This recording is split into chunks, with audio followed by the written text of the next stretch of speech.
Така, стигнахме до 26 глава на Матей, където вече се говори сериозно за убийство на Исус и съответно неговото залавяне. Преди това обаче, 6 стих се казва: когато Исус беше в Витания, в къщата на Симон Прокажения, пристъпи към него една жена, която носеше алабастров съд с скъпо миро и започна да го излива върху главата му, докато той ядеше.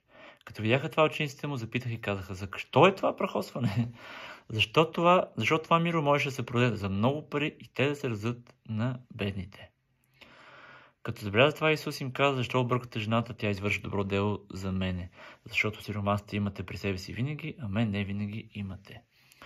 И нататък продължава. Тук много интересен контрапункт с предната глава, където се говореше толкова ясно за бедните и си представям учениците как бяха объркани, защото всъщност, сега не знам чисто хронологически дали точно е било на следващия ден, но със сигурност това ги обърка, понеже в крайна сметка Исус очевидно не живееше прахоснически живот, който е така, ще се парфюмират постоянно и ще правят някакви неща, които са просто скъпи газарийски екстри. Но в случая пък той допусна тази жена и даже я прие, даже по-скоро я насърчи. Затова е много важно да имаме баланса. Да, ясно е, че бедните са на фокус. Ясно е, че няма как да бъдем Христови последователи без да сме загрижени за тях. Даже самия факт, че тези ученици казах, още им хрумна да се говори за бедните, показва, че явно те го правиха. Няма как да им хрумна иначе. В смисъл, те очевидно подарили по друг начин, целият тим, да го кажем, се грижеше за сиромасите. Но в случай се дава контрапункт, че винаги ще има такива. Тоест, няма нужда да се чувстваме като спасителите на света, които ще спасим всички бедни, понеже бедността, тя много пъти е свързана с обективни фактори, но и не само. И в този смисъл тук свят светува, очевидно ще има хора, които не успяват да се справят, имат нужда от помощ за определен период от време. Но това не трябва да бъде водещото.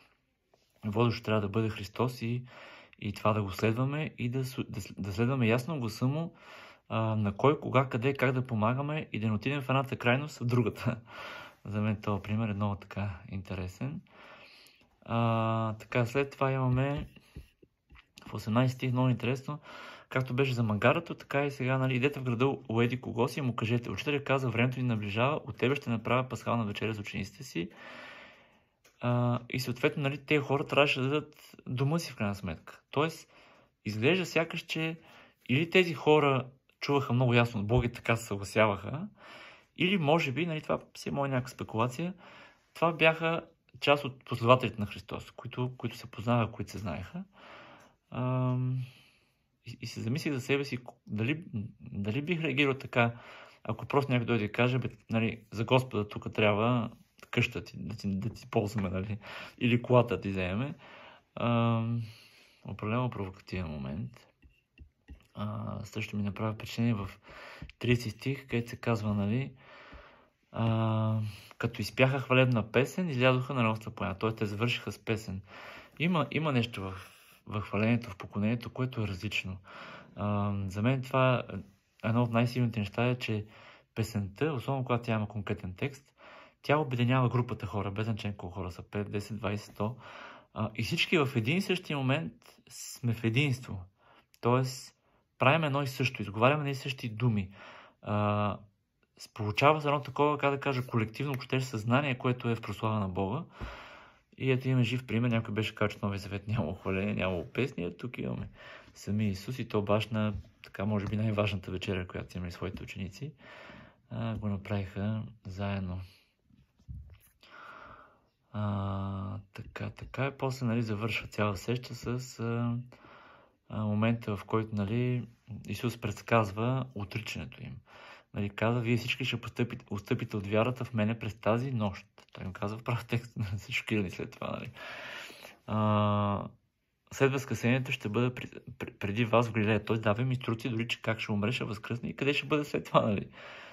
Те обаче очевидно може би въобще не схващат все още за какво става дума и Петър ни казва: дори всички достъпват от вярата в теб, аз никой няма достъпа.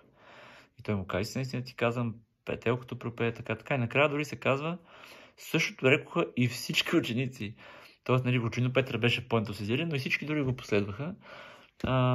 И тук се замислих, че може би трябва да внимавам и аз, ако живота ми някой мисля, ако не е във вярност до живота, ще бъдем заедно. Може би трябва да имаме едно на ум. Без да бъдем скептици, брутални, но това е добър пример. Или пък ние самите, аз ако решаваш, че следно този човек ще бъде верен, по-добре да не прекаляваме с такива гръмки слова, защото само с намерение някой път не става. Нали? Добре е да имаме увереност, добре е да имаме самочувствие, но тук ясно виждаме, че не е достатъчно условие